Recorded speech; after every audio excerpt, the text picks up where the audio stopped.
Hi everyone, तो आज हम लोग कवर करेंगे वीकली करंट अफेयर्स को अगस्त का, जो 19 अगस्त से 24 अगस्त के बीच जितना भी इम्पोर्टेंट करंट अफेयर्स हैं जो एग्ज़ाम पॉइंट ऑफ व्यू से इम्पोर्टेंट हैं, स्पेशली CAPF AC जो 26 एग्ज़ाम होने वाले हैं, CDS के लिए, NDA के लिए, सेम FCAT के लिए।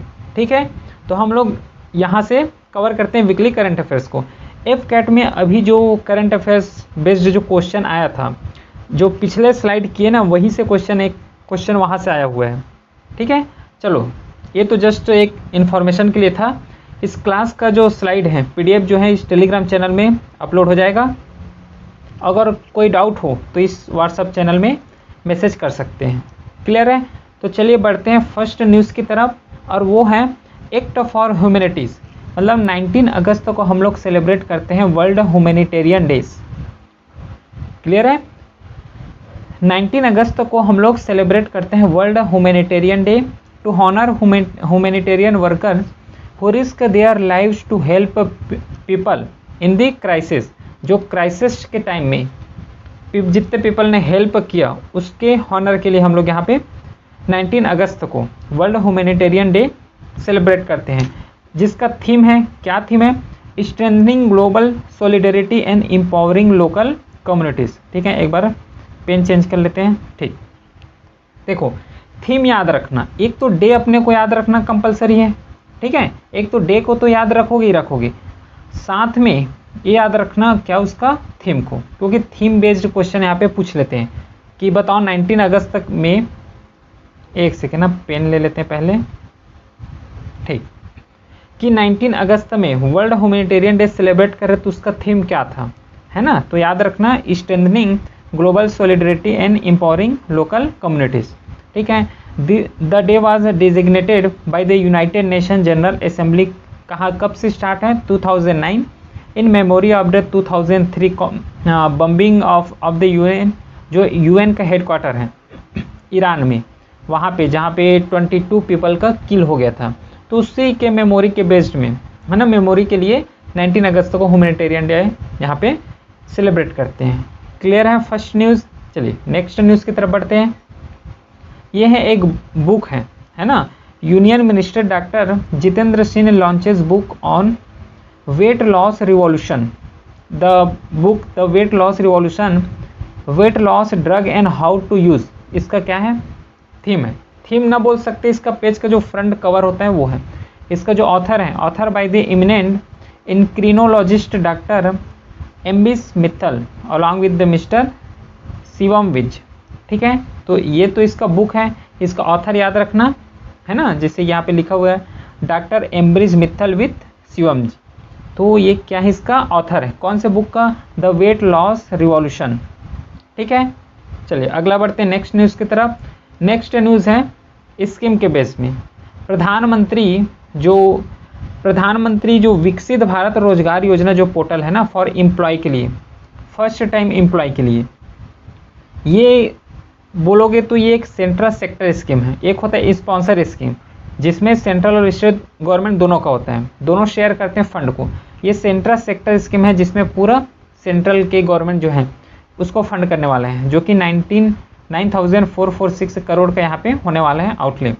इसका जो ऑब्जेक्टिव है to support ensure employment generation, enhance employability and the social security across all sector with special focus on manufacturing sector.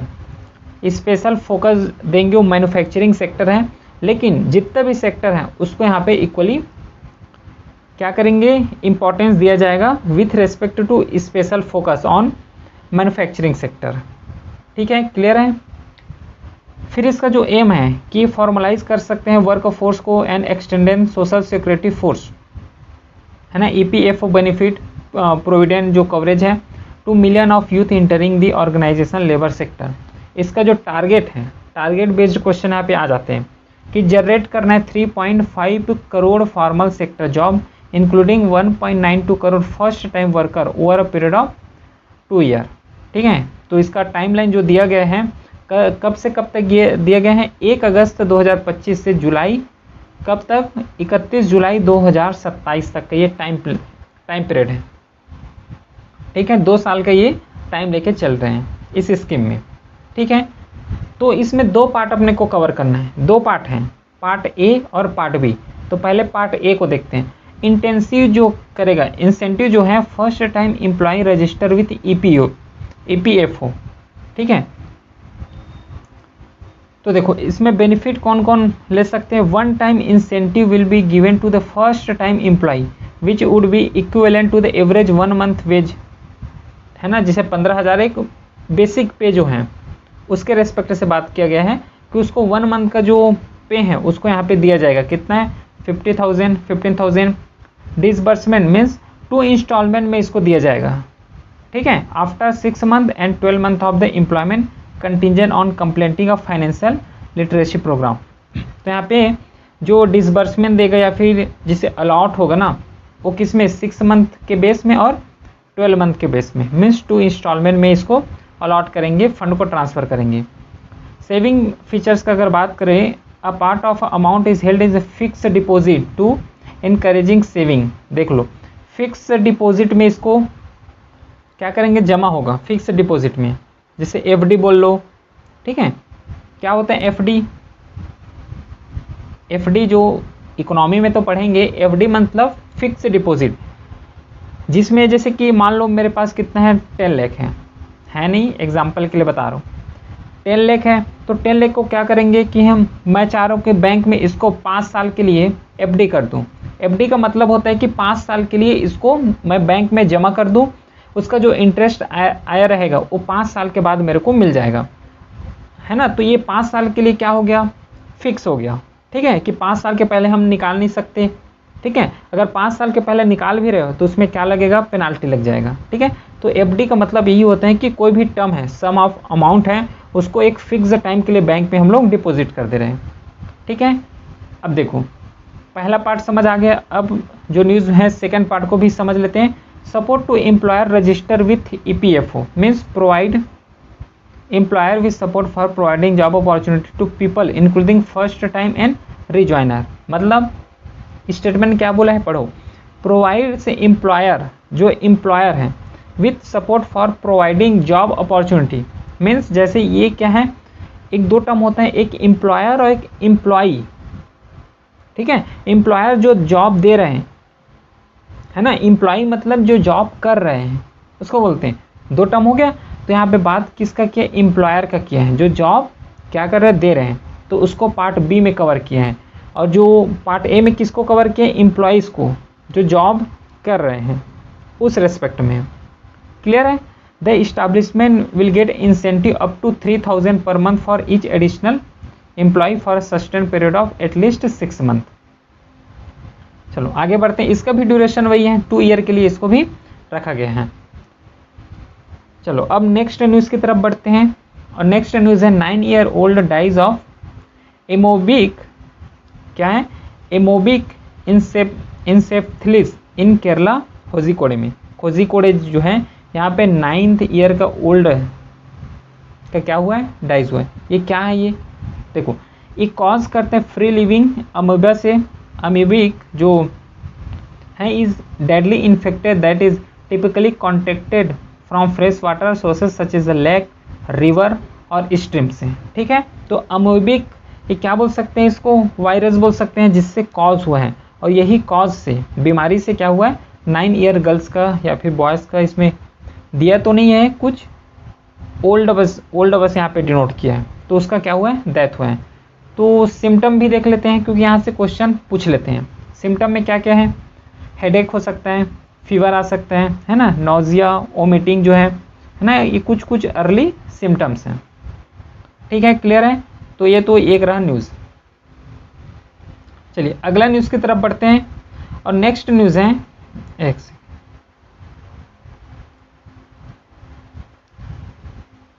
ठीक, एक नेक्स्ट न्यूज़ जो है प्राइमरी अमोबिक, ठीक है। ये प्राइमरी अमोबिक एक न्यूज़ है, जिसमें से Kerala health department has sounded an alert in Kozhikode district after 3 बैक-to-back cases of the rare primary amoebic, है ना, मेनिनजियोनेफ्थिलिस।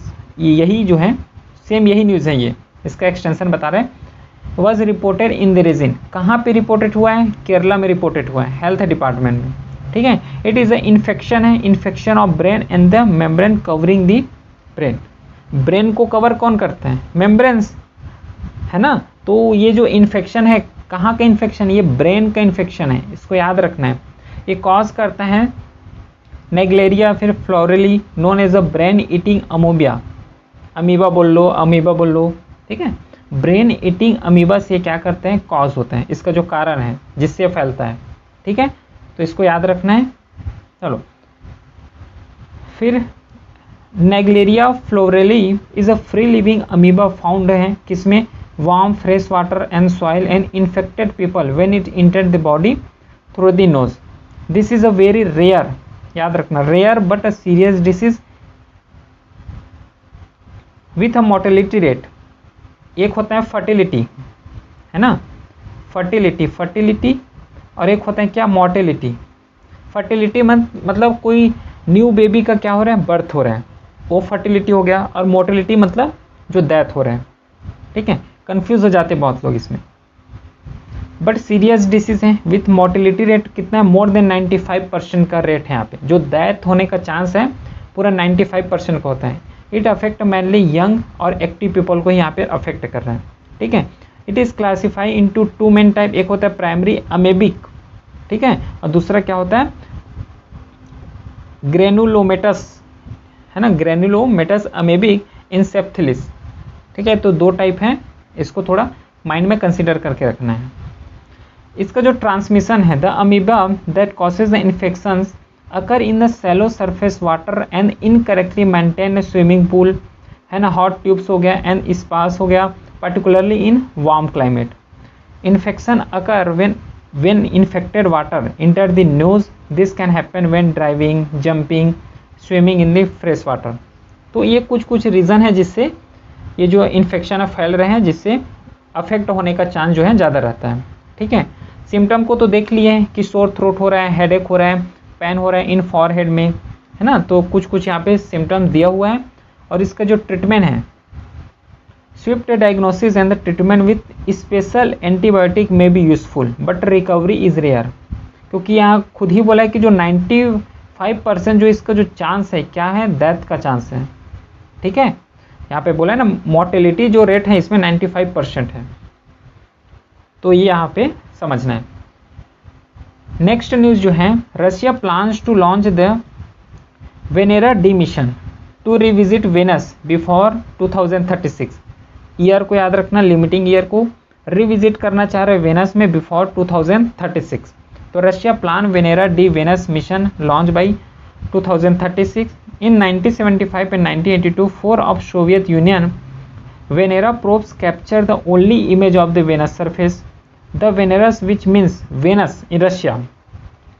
वेनेरस का मतलब क्या है? वेनस ही है। यहाँ पे वेनस बोला गया है ना, यहाँ पे तो लिखा है वेनस। रशियन वर्ड में इसको क्या बोलते हैं? वेनेरस बोलते हैं, ठीक है। Scan the surface back and the forth to create panoramic image of their surrounding. तो Russia is set to launch the Venera D mission to revisit Venus before 2036। तो याद रखना, वेनस को याद रखना, रशिया में वेनेरस बोलते हैं। 2036 के पहले रिविजिट करना चाह रहे कौन? रशिया। ये कुछ फैक्ट्स हो गया, इसको स्टेटमेंट बना के पूछ देते हैं। जैसे रिसेंटली अभी एफकेट का एग्जाम हुआ, वहाँ पे पूछ रहे हैं। The mission will include a lander, जैसे कि चंद्रयान जो अभी भेजे गए उसमें रोवर, प्रज्ञान, ये कुछ नाम है वहाँ पे। तो सेम यहाँ पे भी इंक्लूड होगा लैंडर, है ना, balloon, probe and orbital spacecraft with launch expected है 2034 to 36। The design phase is collaboration with Lacochin Association will take 2 years to complete। ठीक है, चलो नेक्स्ट न्यूज़ देखते हैं। नेक्स्ट न्यूज़ है, Bihar CM Nitish Kumar unveil mascot logo and trophy for 12th men Asia cup hockey के लिए। तो देखो, Bihar is hosting the tournament for the first time के लिए, है ना। कौन सा tournament? 12th men's Asian cup hockey कहाँ पे होने वाला है? जो कि पटना में होने वाला है। कब से कब तक होगा? 29 अगस्त से 7 सितंबर के बीच यहाँ पे ऑर्गेनाइज होगा। लोकेशन अगर आता है तो वो है राजगीर इंटरनेशनल स्टेडियम, राजगीर में जो है। द मास्कोट इज नेम, याद रखना, चांद को, ठीक है, is inspire by the national animal the tiger. वहाँ से क्या है, इसको इंस्पायर किया हुआ है। मास्कोट याद रखना, सेम अभी एसएससी बोलता हूँ, एफकेट में एग्ज़ाम, एफकेट का जो अभी एग्ज़ाम हुआ उसमें से मास्कोट के ऊपर क्वेश्चन आया है। ठीक है, खेलो इंडिया के ऊपर मास्कोट का नेम क्या था, तो इसको याद रखना। जैसे कि जो 12th men Asia cup hockey जो पटना में होने वाला, उसका मास्कोट अगर पूछ देते हैं तो कौन है, नेम याद रखना, चांद है।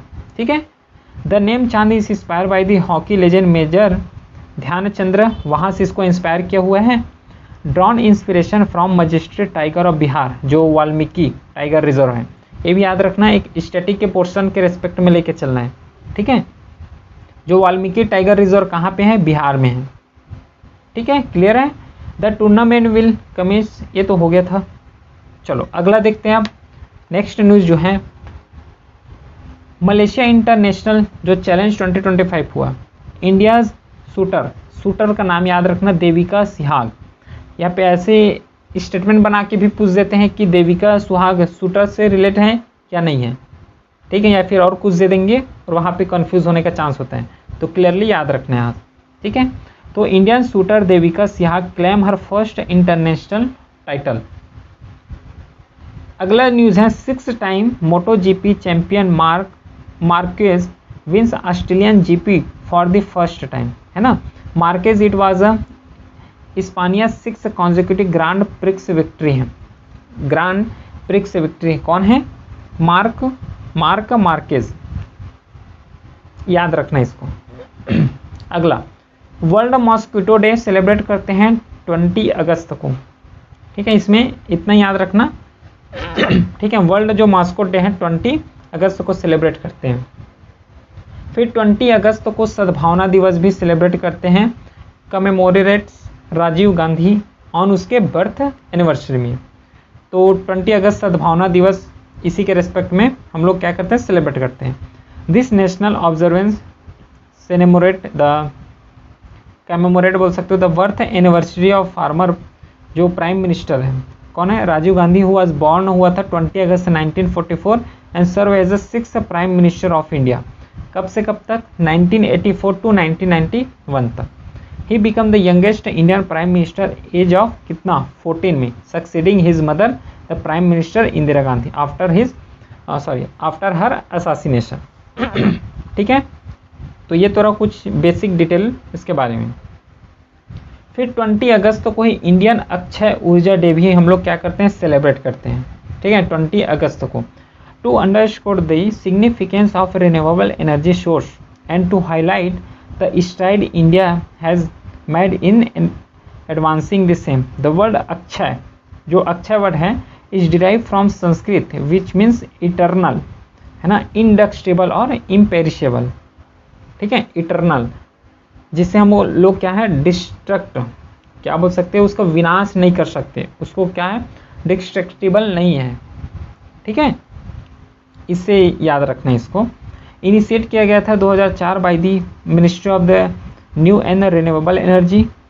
ठीक है, the observance provide an opportunity to showcase India's commitment to renewable energy transitions at its aim to achieve 500 gigawatt of install capacity from non fossil fuel by 2030 को। तो 2030 तक अपने को 500 गीगावाट यहाँ पे इंस्टॉल कैपेसिटी का टारगेट है। जैसे कि 2017 में क्या है, नेट जीरो इमिशन का टारगेट है। ठीक है, जो सस्टेनेबल गोल है, वहाँ से 2070 तक इंडिया को नेट जीरो इमिशन का टारगेट है। यहाँ पे 2 टर्म आया हुआ है, उसको समझते हैं। एक टर्म क्या है, रिन्यूएबल एनर्जी। ठीक है, रिन्यूएबल एनर्जी, और दूसरा होता है नॉन रिन्यूएबल एनर्जी। तो ये 2 टर्म है। रिन्यूएबल एनर्जी का मतलब क्या होता है, जिसे हम लोग रिन्यू कर सकते हैं, ऐसे सिंपल टर्म में याद रखना है। जिसका क्या बोल सकते हो, रिन्यूएबल एनर्जी मतलब जिसे हम लोग रिन्यू कर सकते हैं। जैसे कि एग्जांपल में अगर देखते हैं तो क्या क्या रिन्यूएबल एनर्जी एग्जांपल में ले सकते हैं, जैसे कि सोलर एनर्जी। सोलर एनर्जी जो इंड होने वाला है, क्या इंड नहीं हो सकता, ऐसा भी याद रख सकते हो कि रिन्यूएबल एनर्जी जो कभी इंड नहीं होता। और नॉन रिन्यूएबल एनर्जी जो इंड हो जाएगा। एग्जांपल इसका अगर लोगे तो कोल का एग्जांपल ले सकते हो। कोल इंड हो जाएगा, है ना।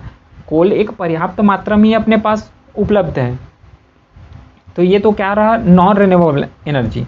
और रिन्यूएबल एनर्जी जो है, जिससे जैसे कि सोलर एनर्जी, ये क्या इंड होने वाला है, क्या नहीं होने वाला है ना। बहुत सारे इसका एग्जाम्पल है, तो इसको अपने को ध्यान में रखना है, ठीक है। चलिए अब नेक्स्ट न्यूज़ की तरफ बढ़ते हैं।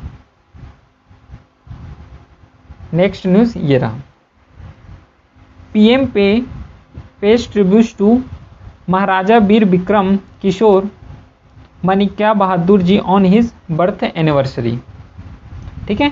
तो वीर विक्रम किशोर जो है वाज किंग हैं त्रिपुरा स्टेट का, born on 19 August 1908 in Tripura. Tripura का ये किंग है। He is known as architect of modern Tripura, ठीक है। मॉडर्न त्रिपुरा का क्या आर्किटेक्ट या इसको कंसिडर किए जाते हैं। He was success by his son Maharaja Kirit Vikram Kishore, है ना, who was a nominal king for 2 year till the state merge into India in 1949। मतलब ये जो है 1947 में जैसे इंडिया क्या है इंडिपेंडेंस हुआ, उस समय का ही ये बात है यहाँ पे, ठीक है, ये किंग का। तो याद रखना है थोड़ा एज ए करेंट अफेयर्स, ठीक है। इस राजा के बारे में पूछ सकते हैं, आया करेंट अफेयर्स में। तो he establish the first higher education institution, है ना, advocate for land reform and reserve land for indigenous people leading to formation of Tripura tribal area autonomous district council. तो इसका क्या है, कुछ कुछ अचीवमेंट्स हैं या फिर कुछ कुछ जो इस्टेब्लिशमेंट किए हुए हैं, ये यहाँ पे लिखा हुआ है। He was the first ruler of Tripura to visit Europe and America, तो ये भी यहाँ पे याद रखना है। फिर 1934 से 2025 में इसका जो जन्म रहा, पूरा इसका लाइफ चला, किसका, बॉलीवुड एंड मराठी वेटरन अच्युत पोद्दार, जो कि 3 इडियट में क्या थे, प्रोफेसर थे। डाई हुआ इसका 1991 के एज में, ठीक है। तो इसको याद रखना है, पूछ सकते हैं यहाँ पे, इससे रिलेटेड क्वेश्चन आता है यहाँ पे, ठीक है। तो वेटरन जो एक्टर हैं Achyut pass away 91 a tribute to his remarkable legacy in Indian cinema से रिलेटेड है ये। वेटरन एक्टर अच्युत पोद्दार जो popular for his role in a Bollywood superstar Aamir Khan film 3 idiot passed away. His noteworthy work include, इसका कुछ कुछ work यहाँ पे लिखा हुआ है, लागे रहो मुन्ना भाई, है ना, और यहाँ पे कुछ कुछ जो है यहाँ पे लिखा हुआ है। तो इसको जस्ट एक बार रेट करना है अपने को। अगला न्यूज़ है, Manika Vishwakarma from Rajasthan crowned miss crown किया गया, सॉरी क्राउड बोल रहा हूँ, क्रोन मिस यूनिवर्स इंडिया 2025 में। तो इसको जस्ट नेम याद रखना है, कहाँ कहाँ याद रखना है, और मिस यूनिवर्स इंडिया 2025 हुआ है, इसको याद रखना है, बस इतना यहाँ पे याद रखना है। अगला न्यूज़ है, मणिपुर आर्टिस्ट जो प्रेमचंद है, इन्होंने विंस किया है national art award for outstanding sculpture में। तो स्कल्पचर जो Premchandra Pukhrambam from Manipur has been conferred the prestigious Lalit Kala Akademi award at the 64th national exhibition of art 2025 for his woollen sculpture title mad me change.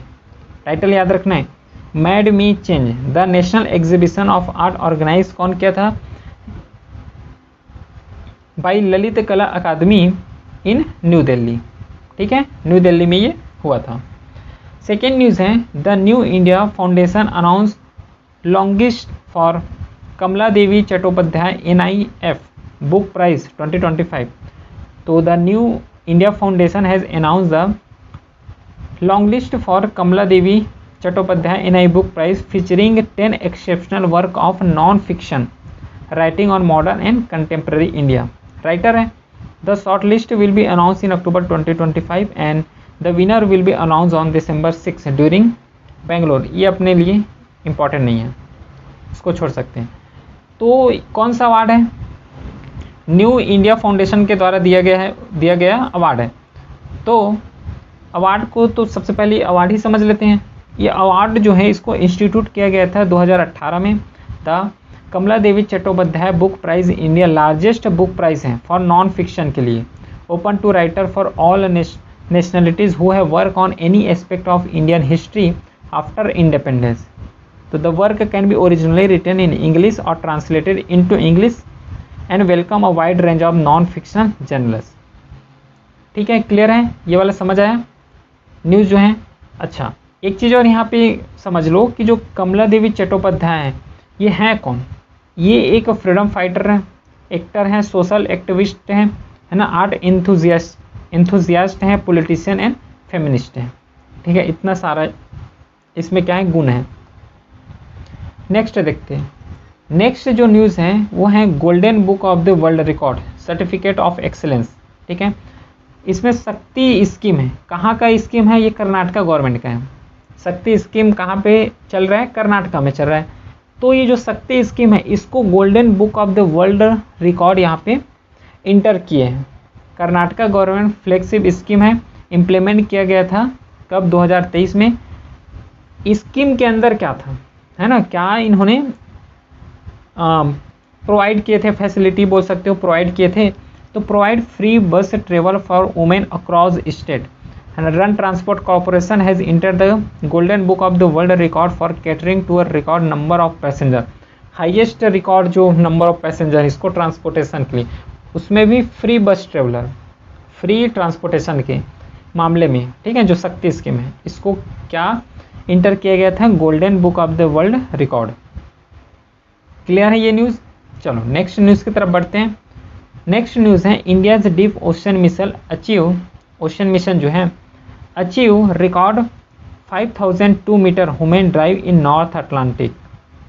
देखो deep में पढ़ते हैं इसको।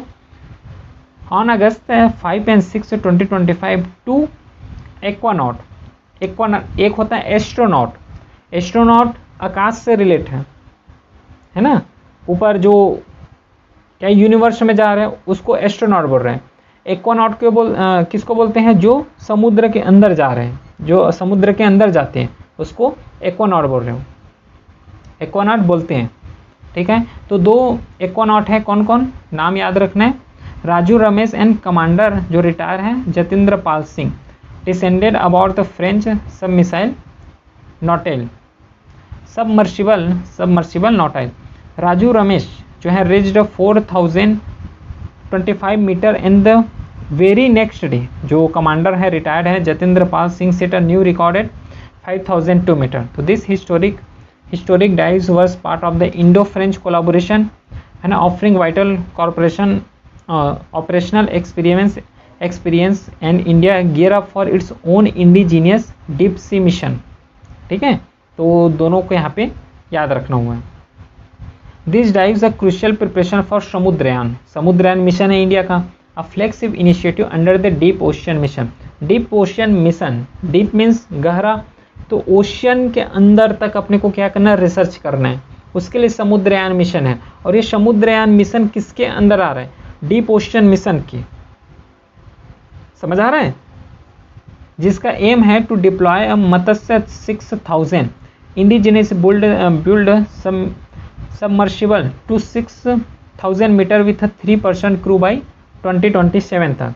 जिससे क्या है, इंसान जो है ये 6 किलोमीटर 6000 मीटर तक अंदर क्या है जा सके विथ 3%। कब तक ऐसा हो सकता है? जो टारगेटेड एस्टिमेट किया हुआ है वो है 2027 तक। All made from titanium and design for long durable mission. The ministry of earth science will be the nodal ministry implementing this multi institutional mission. याद रखना है, जो इसका नोडल मिनिस्ट्री है वो है मिनिस्ट्री ऑफ अर्थ साइंस, क्योंकि ministry based question भी यहाँ पे पूछ रहे हैं एग्जाम में। फिर नेक्स्ट न्यूज़ देखते हैं। जो नेक्स्ट न्यूज़ है, एक्स जो ट्विटर सीईओ हैं पराग अग्रवाल, उन्होंने लॉन्च किया है AI startup Parallel to build a web for machine. तो Parag Agrawal is back with a new venture that is focus on AI called क्या है? Parallel Web system.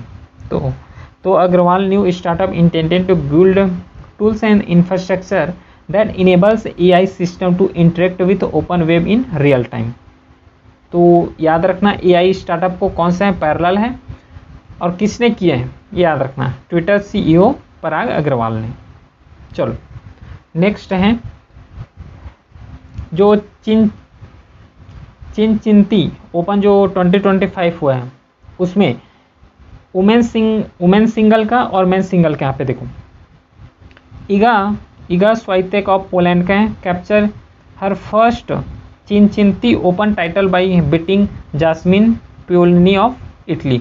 इसमें बस जो फैक्ट्स हैं उसी को बस याद रखना है। ये वुमेन सिंगल है। सेम मेन सिंगल कौन है? कार्लोस अल्कराज है ना, विंस फर्स्ट ये लिखा हुआ है Cincinnati, sorry for pronunciation. The Open title 2025 after top seed है ना, Jannik Sinner retire as he was feeling unwell. तो वुमेन का याद रखना नाम को, और मेन का जो सिंगल है उसको नाम को याद रखना है अपने को। नेक्स्ट न्यूज़ है Srinivasan K Swamy elected president of advertising agency association of India for 2025 और 2026 के लिए। तो Srinivasan S Swamy executive group chairman है। R K Swamy limited was elected president. किसका प्रेसिडेंट किसका प्रेसिडेंट क्या है, इलेक्ट हुआ है, ये याद रखना है अपने को। Advertising agency association of India, और ये नाम याद रखना है बस। इसमें इतना ही न्यूज़ है जो कवर करना है। समझ आ रहा है इतना? ये जितना भी न्यूज़ है वो इम्पॉर्टेंट न्यूज़ हैं, जो रेस्पेक्ट हैं, जो ध्यान में रखते हुए बनाए गए हैं CA PF AC CDS NDA और FCAT के लिए। जो इम्पॉर्टेंट है उसी को कवर किया गया है यहाँ पे, है ना। इधर उधर का कुछ चीज़ यहाँ पे डला नहीं है ना। तो इसको एक बार अच्छे से प्रिपेयर करना, और स्लाइड तो यहाँ पे मिल जाएगा, ठीक है, तो इसको कवर कर सकते हो। चलो नेक्स्ट न्यूज़ की तरफ बढ़ते हैं। India elected as a chairman executive board AIBD for 2025-27 term in elected held doing the 23 AIBD meeting. कहाँ पे? पुखेत में हुआ है।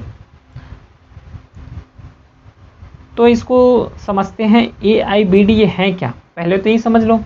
इसका फुल फॉर्म होता है Thailand Asia Pacific institute of broadcasting development, जिसे इस्टेब्लिश किया गया था 1977 अंडर द एजिस ऑफ किसके? यूनेस्को के, ठीक है। कमेंट में यूनेस्को का फुल फॉर्म बताना है, ठीक है। UN का तो यूनाइटेड नेशन हो गया, अब ESCO का बताओ, कमेंट करो। इसका जो हेड क्वार्टर है, किसका हेड क्वार्टर? AIBD का, जो Thailand Asia Pacific institute of broadcasting development है, इसका हेड क्वार्टर है कोला लुम्पुर में, जिसे होस्ट किया गया था गवर्नमेंट ऑफ मलेशिया के द्वारा। इसका जो एम है कि to achieve a vibrant and cohesive electoral media environment in the Asia Pacific region through policy and resource development. तो ये तो इसका एम है। अब जैसे यहाँ पे टर्म आ रहे हैं कौन कौन से? एशिया पैसिफिक रीजन, ये कौन सा रीजन है? तो इसके लिए क्या करोगे? वर्ल्ड मैप रेफर करना पड़ेगा। एक बार न्यूज़ को पढ़ने से पहले क्या वर्ल्ड मैप जो है उसको वॉल में चिपका लो, पहले बात तो, है ना। और कंटिनेंट सब अपने को पता होना चाहिए, तभी ये जाके समझ आएगा कि एशिया कंटिनेंट कहाँ है, पैसिफिक ओशियन है ये कहाँ है, तो ये सब वहाँ से क्लियर हो जाएगा। कहाँ से? वर्ल्ड मैप से। चलो, India is one of the founding member है AIBD का, ठीक है, बस इसमें याद रखना एक फाउंडिंग मेंबर है। स्टेटमेंट बना के पूछ सकते हैं, is India is a founding member of AIDB, या फिर ऐसे स्टेटमेंट बना सकते हैं कि India is a not a founding member of AIBD। तो इसमें सही है कि गलत है, ये ऑप्शन लगाना है, ठीक है। तो ऐसे टाइप से भी क्वेश्चन रिलेट करके पूछ लेते हैं। चलिए नेक्स्ट न्यूज़ देखते हैं। जो नेक्स्ट न्यूज़ है, ऑपरेशन सिंदूर को यहाँ पे NCERT पार्ट में ऐड किया गया है। NCERT has introduce two new module on operation Sindoor, a saga of valour for class 3 to 8 तक के लिए किया गया है, और operation Sindoor a mission of honour and bravery for 9 to 12 में, ठीक है। तो यहाँ से क्या याद रखना है? Operation Sindoor a saga of valour, जिसमें 3 to 8 है, और operation Sindoor mission of honour and bravery जो 9 और 12 के बुक में इसको इंक्लूड किया गया है, 9 to 12 में। तो ये तो रहा सिंपल न्यूज़। चलो अगला देखते हैं। अगला न्यूज़ है, इंडिया रेलवे ने कमीशन किया first renewable solar panel system between tracks. देख रहे हो यहाँ पे, ये दोनों साइड क्या है? पूरा ट्रैक है, और इसके अंदर ही क्या किया है? सोलर पैनल यूज़ कर रहे हैं, जिससे इलेक्ट्रिसिटी का जो खपत है वो कम हो सके, ठीक है। तो इंडियन रेलवे ने कमीशन किया फर्स्ट रिन्यूएबल एनर्जी रिन्यूएबल जो solar panel system between track कहाँ किया गया है?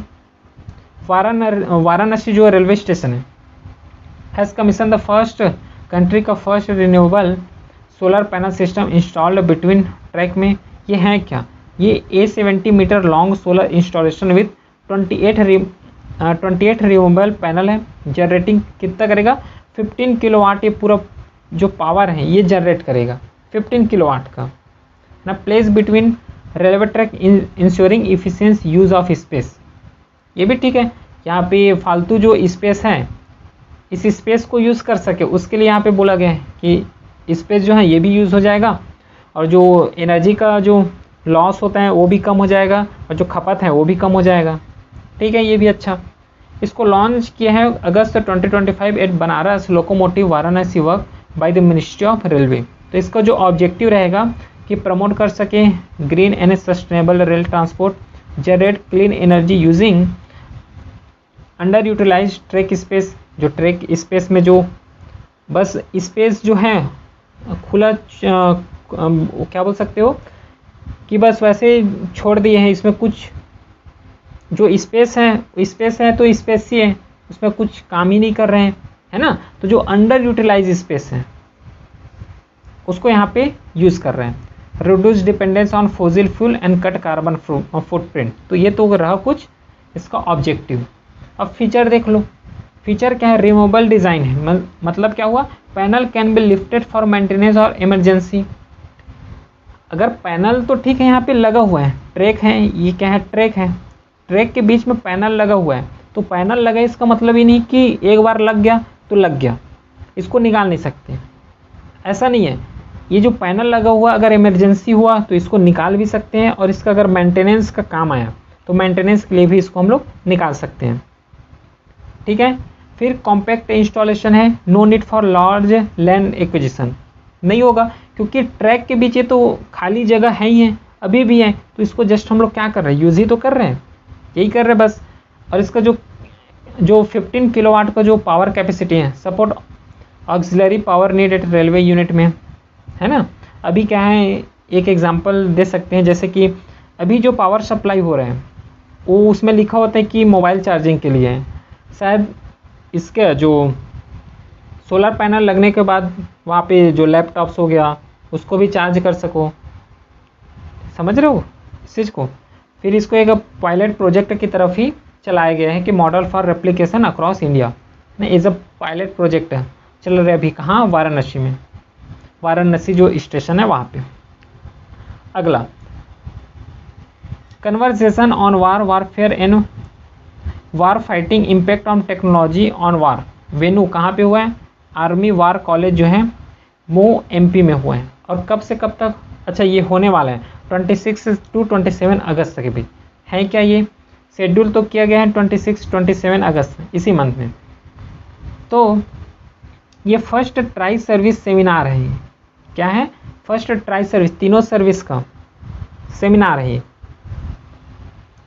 ठीक है, ये समझ आया। चलो, रन संवाद आर्मी वार कॉलेज जो है Mhow on technology and future warfare है। This seminar is focus on impact on technology on warfare. Warfare में जो टेक्नोलॉजी का कितना इम्पैक्ट है ना, कितना योगदान है, विथ 2 सब थीम। कौन कौन से 2 सब थीम है? Emerging technology and impact on future warfare and reform in a institutionalised training to catalyse technological enablement. Clear है। तो ये 2 क्या है, सब थीम के ऊपर यहाँ पे सेमिनार रखा हुआ है। पहला थीम है emerging technology and impact on future warfare और सेकेंड जो है reform in institutionalised training to catalyse technological enablement. तो ये जो है 2 सब थीम है, जो 3 सर्विसेज हैं, आर्मी, नेवी और एयरफोर्स का। चलो नेक्स्ट न्यूज़ देखते हैं। जो है दुबई ने लॉन्च किए हैं 1 फ्री जोन पासपोर्ट सिस्टम। एक पासपोर्ट सिस्टम है, तो समझते हैं फिर ये क्या है। Dubai launches on 1 free zone passport to streamline business licensing and attract global investment. Dubai UAE जो है इंट्रोड्यूस किया गया है 1 free zone passport, a new scheme that allow companies licence in 1 one free zone to expand operation into other free zone across emirate without requiring additional licence. जैसे कि मेरे पास यहाँ पे यूएई का ज़मीन है, यहाँ पे मेरे पास क्या है, लैंड है, यहाँ पे जो है कंपनी है मेरा। अगर मेरे को, एक सेकेंड ना, इसको यहाँ पे समझो अच्छे से। देखो ये पूरा यूएई का क्या है, ज्योग्राफी है, पूरा जियोग्राफिकल एरिया है, यहाँ पे यूएई बसा है। यहाँ पे अगर मेरा कंपनी है ए का, मान लो यहाँ पे कंपनी है, अगर ये ए चाह रहा है कि यहाँ पे इसको क्या है, ज़मीन मिल रहा है, फ्लैट मिल रहा है, जिससे कंपनी ऑपरेशन कर सके, ये बी हो गया। तो इसको अब क्या है कि दोबारा लाइसेंस, इस जगह के लिए लाइसेंस लेने का ज़रूरत नहीं है। क्यों? इसके पास ऑलरेडी ये ज़मीन है। ये कौन से सिस्टम के तरफ से होगा? ये जो सिस्टम ला रहे हैं, ये इस सिस्टम के फ्री जोन पासपोर्ट जो सिस्टम है ना, इस सिस्टम के वजह से ये चीज़ यहाँ पे हो जाएगा। ठीक है, तो इसको यहाँ पे अगर इस जगह का लाइसेंस है तो ये पूरे इमिरेट में जहाँ भी अगर फैक्ट्री खोलना चाह रहा है तो वहाँ फैक्ट्री खोल सकते हैं विदाउट परमिशन ना, विदाउट एनी लाइसेंस बोल सकते हो। ठीक है, विदाउट एनी लाइसेंस। ठीक है, क्लियर है? तो ये तो रहा ये न्यूज़। चलिए, ग्लोबली रिनोड लग्जरी ब्रांड चाहे लॉइस विटॉन हो गया, has become the first corporate member under this scheme. तो इसके अंदर में जो है लॉइस विटॉन है जो फर्स्ट कॉर्पोरेट मेंबर जो है इसका बना हुआ है इस स्कीम के तरफ से। ठीक है, अगला देखते हैं। WHO confirm Nepal has a element rubella. तो याद रखना इसको, डिसीज़ बेस्ड क्वेश्चन पूछ लेते हैं। तो नेपाल ने जो डिसीज़ है रूबेला को यहाँ से एलिमिनेट कर दिया है। WHO ने डिक्लेयर किया है Nepal free of rubella as a public health problem on 18 August 2025, making it the first country in WHO South East Asia region to achieve this milestone, also called German measles इसको बोले जाते हैं। और rubella is a highly contagious viral disease है ना, cause by the rubella virus. जो rubella virus है इसी से ये कॉज होते हैं।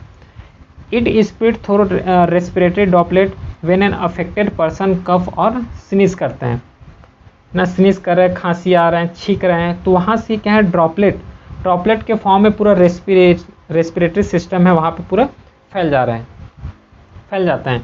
पर्टिकुलरली डेंजर होते हैं, कब होते हैं? ड्यूरिंग प्रेगनेंसी के टाइम जो है ये कुछ ज़्यादा ही डेंजर है। As it can cause miscarriage, still birth और कॉन्गेनियल रेबुलर सिंड्रोम इन इन्फेंट। अगला देख लेते हैं इसका सिम्टम्स क्या है ना। इतना तो पढ़ लिए पूरा, इन्फेक्शन क्या है, कैसे होता है, इसका सिम्टम्स क्या है, इसको पहचानने का तरीका क्या है।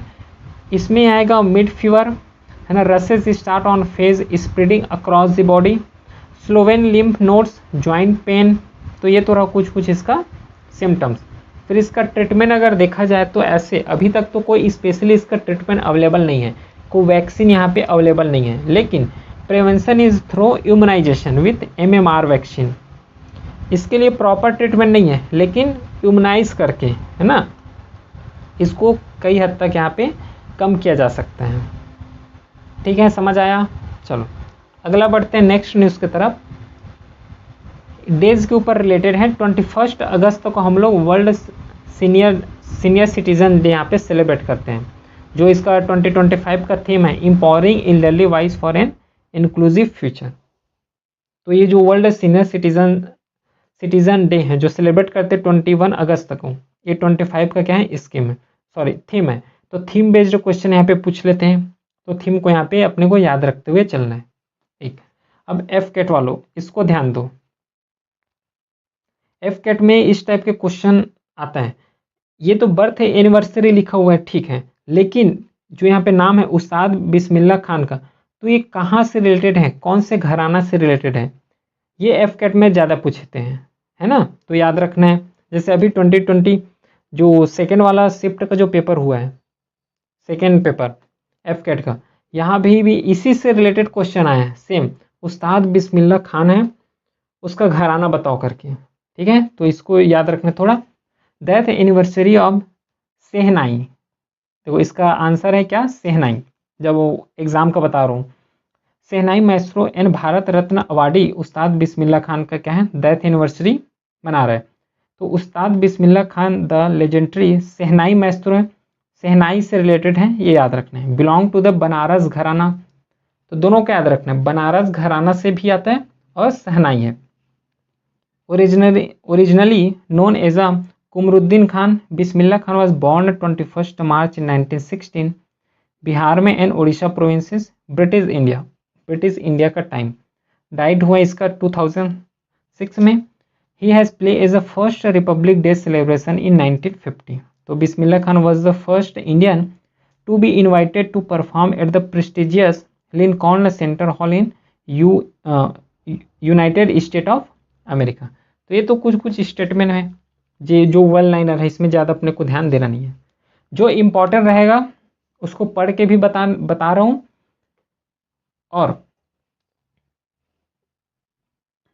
और यहाँ पे और कुछ न्यूज़ नहीं छूटा। चलो अब इस पर कुछ अवार्ड मिला हुआ है, जैसे कि 1956 में संगीत नाटक अकादमी अवार्ड मिला हुआ है, 1961 में पद्मश्री मिला हुआ है, 1980 में क्या है, पद्म विभूषण है। तो जस्ट एज अ रेफरेंस है ना, एज अ नॉलेज, इसको एक बार रीड बस करना है, ठीक है, इतना यहाँ पे रटने नहीं बैठना है। चलो अब नेक्स्ट न्यूज़ की तरफ बढ़ते हैं। नेक्स्ट न्यूज़ है, इंडिया सक्सेसफुली टेस्ट फायर अग्नि 5 बैलिस्टिक मिसाइल। बैलिस्टिक मिसाइल क्या होता है पढ़ते हैं अभी, पहले तो न्यूज़ कवर कर लेते हैं फिर स्टैटिक पोर्शन में आएंगे। इंडिया सक्सेसफुली टेस्टेड फायर अग्नि 5, India successfully tested from the कहाँ से, चांदीपुर उड़ीसा से इसको टेस्ट किया गया है। अग्नि 5 इज़ अ इंटरमीडिएट रेंज, कई रेंज होता है पढ़ते हैं स्टैटिक में इसको, जैसे कि लॉन्ग रेंज हो गया, मीडियम रेंज हो गया। तो ये जो अग्नि 5 है ये इंटरमीडिएट रेंज है, न्यूक्लियर कैपेबल है। न्यूक्लियर जो है उसको क्या कर सकते हैं, न्यूक्लियर को रखने का क्षमता है, ऐसे बोल सकते हैं। न्यूक्लियर कैपेबल है, surface to surface intercontinental ballistic missile है with multiple independently target entry vehicle capability. तो it is develop by the DRDO। किसने डेवलप किया है, ये भी एक इम्पॉर्टेंट पॉइंट होता है यहाँ पे।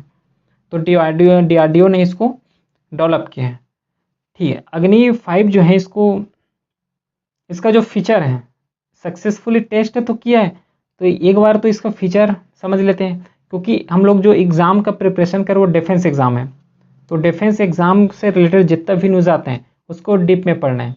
ये न केवल रिटर्न में ही हेल्पफुल होगा, अगर SSB में जा रहे हैं, SSB में भी ऐसा क्वेश्चन पूछ लेते हैं। क्यों, क्योंकि ये न्यूज़ में है ना, करंट अफेयर्स बेस्ड क्वेश्चन वहाँ भी पूछते हैं। इसका जो रेंज है, it is one of the India most advance long range missile है, capable of striking target well beyond 5000 kilometre, है ना। It is design with modern navigation guidance, overhead engine technology and strengthen India strategic deterrence capability. Deterrence क्या होता है, एक चीज़ यहाँ पे समझो, देखो यहाँ पे एक टर्म आता है डिटरेंस का। डिटरेंस क्या होता है, जैसे कि एग्जाम्पल में अगर मैं यहाँ पे बताऊँ, ये क्या है, चाइना है, ठीक है, चाइना है और ये इंडिया है। तो चाइना हमारे ऊपर वार ना कर दे, कुछ मिसाइल ना दाग दे, तो इसके लिए क्या करते हैं हम, कुछ अपना एडवांस सिस्टम का मिसाइल बना रहे हैं। मिसाइल बना के क्या है, इंडियन ओशियन में रख दे रहे हैं। इससे क्या लगेगा, इंडियन जो ओशियन है इसमें हम लोग क्या डिप्लॉय करें, इंडिया क्या है, इंडियन ओशियन में मिसाइल डिप्लॉय कर दे रहे हैं। तो चाइना को क्या लगेगा, चाइना को लगेगा कि अगर मैं इसको अटैक करता हूँ तो इसके पास भी तो मिसाइल है, तो मैं अटैक करता हूँ तो ये भी अटैक कर देगा। मतलब इंडिया क्या है, चाइना को एक भय कर रहे हैं उसको, है ना, समझ रहे हो, एक भय दिखा रहे हैं उसको कि अगर वार करोगे, अगर हमारे ऊपर मिसाइल दागोगे तो हम भी रिटेलिएट करेंगे। तो जस्ट एज इसको क्या बोलते हैं, डिटरेंस बोलते हैं, समझ रहे हो, इसको एक डिटरेंस बोलते हैं। आगे बढ़ते हैं। Warhead capacity, it has a capable of carrying and firing up to 3 nuclear warhead simultaneously. एक साथ ये 3 न्यूक्लियर वॉरहेड को क्या कर सकते हैं, डिस्ट्रॉय कर सकते हैं, फायरिंग कर सकते हैं। ठीक है, अगला आप समझ लेते हैं स्टैटिक पोर्शन को कि बैलिस्टिक मिसाइल होता क्या है। ये एक रॉकेट प्रोपेल्ड रॉकेट सिस्टम है, self guided strategic weapon system है that follow a ballistic trajectory to deliver a payload from its launch site to predetermined target. ये मान लो अगर कोई डिटरमाइंड टारगेट है, यहाँ से मिसाइल छोड़ोगे तो प्री डिटरमाइंड मतलब पहले से डिटरमाइंड टारगेट है, वहीं पे जाके क्या करेगा, अटैक करने वाला है। ठीक है, they can launch from aircraft, कहीं से भी लॉन्च कर सकते हो। कहाँ से, एयरक्राफ्ट से भी, शिप से भी कर सकते हो, सबमराइन से भी कर सकते हो, in addition to land based salon and mobile platform. ठीक है, तो ये लॉन्च कहाँ से कर सकते हो ये भी यहाँ पे लिखा हुआ है। तो 4 जनरल क्लासिफिकेशन अगर देखा जाए बैलिस्टिक मिसाइल का, तो कौन कौन से होते हैं। एक होता है शॉर्ट रेंज बैलिस्टिक मिसाइल, जो कि 1000 किलोमीटर से पहले ही तक ही जाएगा ये, इसका जो रेंज है। Also known as a tactical ballistic missile. ठीक है, शॉर्ट रेंज है।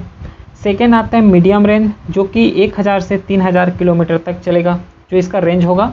इसको बोलते हैं theatre ballistic missile. Static portion है, याद रखना है, एसएसबी में भी काम आ जाएगी यहाँ से। इंटर रेंज क्या होता है, जो 3000 से 5500 किलोमीटर तक इसका जो रेंज होगा। और लॉन्ग रेंज जो होता है more than 5500 kilometre, also known as a intercontinental और स्ट्रेटेजिक बैलिस्टिक मिसाइल। ये जो टर्म है ना बहुत आता है, जब भी न्यूज़ पढ़ोगे डिफेंस से रिलेटेड, इंटरकंटिनेंटल या फिर स्ट्रेटेजिक बैलिस्टिक मिसाइल। तो इसको याद रखना, अब से पता था तब तो ठीक है, नहीं पता है तो अब इसको याद रखना। लॉन्ग रेंज अगर बोल रहे हैं, अगर इंटरकंटिनेंटल बैलिस्टिक मिसाइल बोलेगा या फिर स्ट्रेटेजिक बैलिस्टिक मिसाइल बोलेगा, तो क्लियर माइंड में क्लिक हो जाना चाहिए कि ये लॉन्ग रेंज मिसाइल का बात कर रहे हैं, जो कि 5500 किलोमीटर से ज़्यादा होते हैं। है ना, समझ आ रहा है। तो इसको यहाँ पे याद रखना है, ये न्यूज़ बहुत आता है और ये टर्म भी आता है। तो अग्नि जो मिसाइल है, इसका जो सीरीज़ देख लो कि अग्नि 1, अग्नि 2, हम लोग अभी पढ़े वो अग्नि 5 का है। ठीक है, तो अग्नि 1 में क्या क्या होगा। अग्नि 1 एक शॉर्ट रेंज मिसाइल है, शॉर्ट रेंज बैलिस्टिक मिसाइल है, जो 700 से कितना 1200 किलोमीटर तक रेंज है। और ये याद रखना, जो अग्नि मिसाइल है उसमें जितना भी प्रोपल्सन है, प्रोपल्सन मतलब एक एनर्जी, कहाँ से उसको एनर्जी मिलेगा, है ना, कि सॉलिड फ्यूल से मिलेगा कि लिक्विड फ्यूल से मिलेगा, इस चीज़ को यहाँ पे प्रोपल्सन बोलते हो। तो इसको जो फ्यूल मिलेगा, जो एनर्जी मिलेगा बोल सकते हो, ये सॉलिड फ्यूल है, सब में है। ठीक है, अग्नि मिसाइल में जितना भी सीरीज़ है उस सब सीरीज़ में क्या है, सॉलिड फ्यूल यहाँ पे मिलने वाला है। तो यहाँ पे कैपेसिटी भी लिखा हुआ है।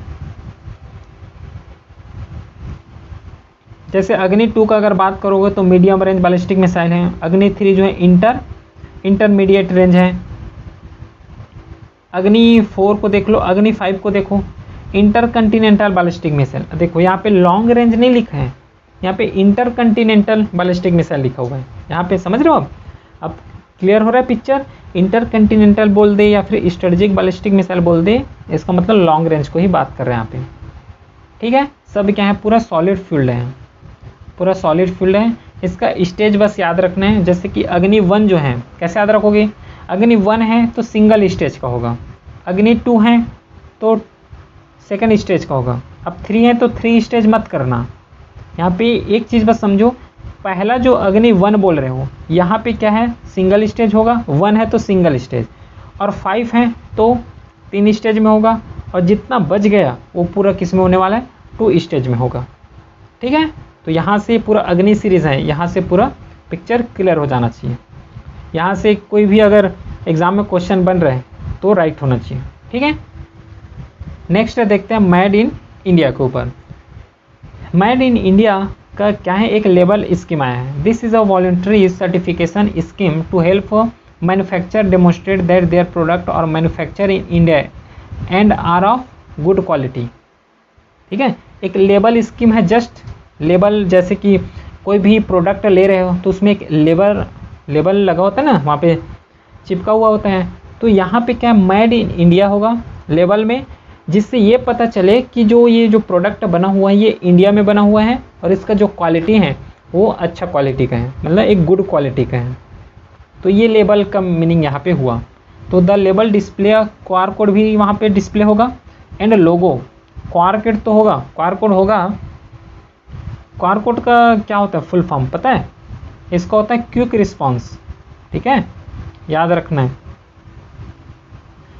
क्यूआर कोड का फुल फॉर्म होता है क्विक रिस्पॉन्स।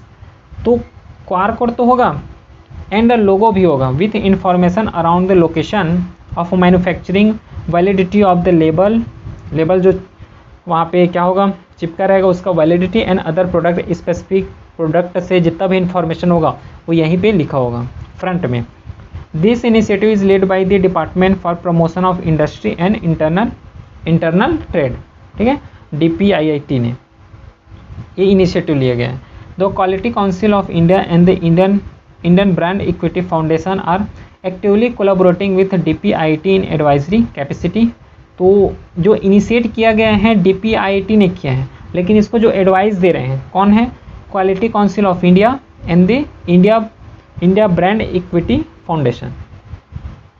तो यहाँ से क्वेश्चन कैसे बनेगा? एक क्वेश्चन यहीं पे फ्रेम करके बता रहा हूँ। लेबल जो स्कीम है, लेबल स्कीम कैसे पूछेगा? लेबल स्कीम जो है उसको इनिशिएट किया है, बोल देगा क्वालिटी काउंसिल ऑफ इंडिया, सही होगा क्या? Label scheme is initiated by quality council of India, is it wrong और राइट? यहाँ पे रॉन्ग हो जाएगा। क्यों? क्योंकि ये जो है एडवाइजरी है, एडवाइजरी कैपेसिटी है, इसको इनिशिएट किया गया था DPIIT ने, ठीक है। For the success of scheme the government propose 995 crore for 3 year and anticipate that scheme will self sustaining in future year, जिससे आगे स्कीम जो है बढ़ सके। तो इसका जो ऑब्जेक्टिव रहने वाला है वो होगा establish a trustworthy authentic identity of Indian made product, ठीक है, जिससे देखो यहाँ पे मेड इन इंडिया लिखा होगा, क्यूआर कोड दिखा होगा, लोगो भी लगा है, तो इसे पहचानने में तो आसानी हो जाएगा ना कि इंडिया का प्रोडक्ट है। अगर नहीं लगा है तो कहीं और दूसरे कंट्री का प्रोडक्ट है, जिससे ट्रस्ट बना रहेगा और एक आइडेंटिटी कार्ड बन जाएगा एक, ठीक है, authentic identity for Indian trade made product, Indian made product के लिए डिफ्रेंशिएट कर सकते हो good in both domestic A international, क्योंकि वहाँ पे लेबल लगा रहेगा, है ना, क्लियरली लोगो रहेगा, तो यहाँ से क्या है डिस्टिंग कर सकते हो कि ये इंडिया का प्रोडक्ट है कि इंटरनेशनल मार्केट का है। Build consumer confidence through the, है ना, ट्रेसेबिलिटी एंड क्वालिटी इंश्योर, क्योंकि लोगो रहेगा अगर उसको क्वालिटी अच्छा है तो ये तो पता चल जाएगा कि ये लोगो लगा है मतलब ये कंपनी है, तो ये कंपनी का प्रोडक्ट जो है ज़्यादा अच्छा रहता है। इस तरीके से यहाँ पे कुछ इसका कोर ऑब्जेक्टिव है। एम्पावरिंग डोमेस्टिक इंडस्ट्री, है ना, इंक्लूडिंग MSME, बूस्ट एक्सपोर्ट जो है इसको बूस्ट कर सकते हैं। Create a global brand identity for India, जो मेड इन इंडिया का जो ब्रांड है ना, इसको यहाँ पे बूस्ट कर सकते हैं, ठीक है, क्लियर। चलो नेक्स्ट बढ़ते हैं एलिजिबिलिटी एंड सर्टिफिकेशन प्रोसेस में। एलिजिबिलिटी कौन कौन है और इसका जो सर्टिफिकेशन है प्रोसेस क्या है इसका?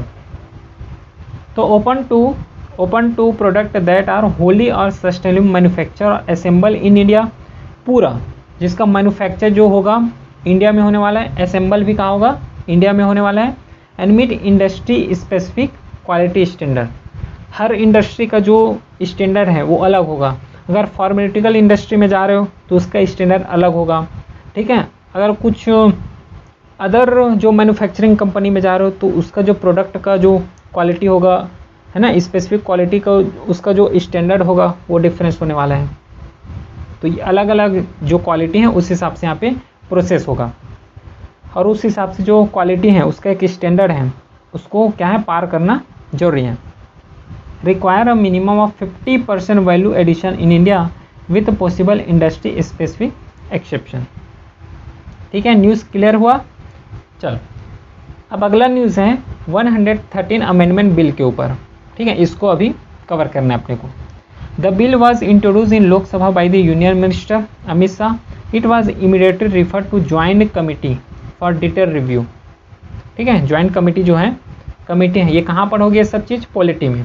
तो इसीलिए जब पहले ही जब लेक्चर बनाए थे उसमें ये क्लियर बोल दिया गया था, यहाँ तो ये तो नॉर्मल करंट अफेयर वो बात बोला गया था न्यूज़पेपर के रेस्पेक्ट में।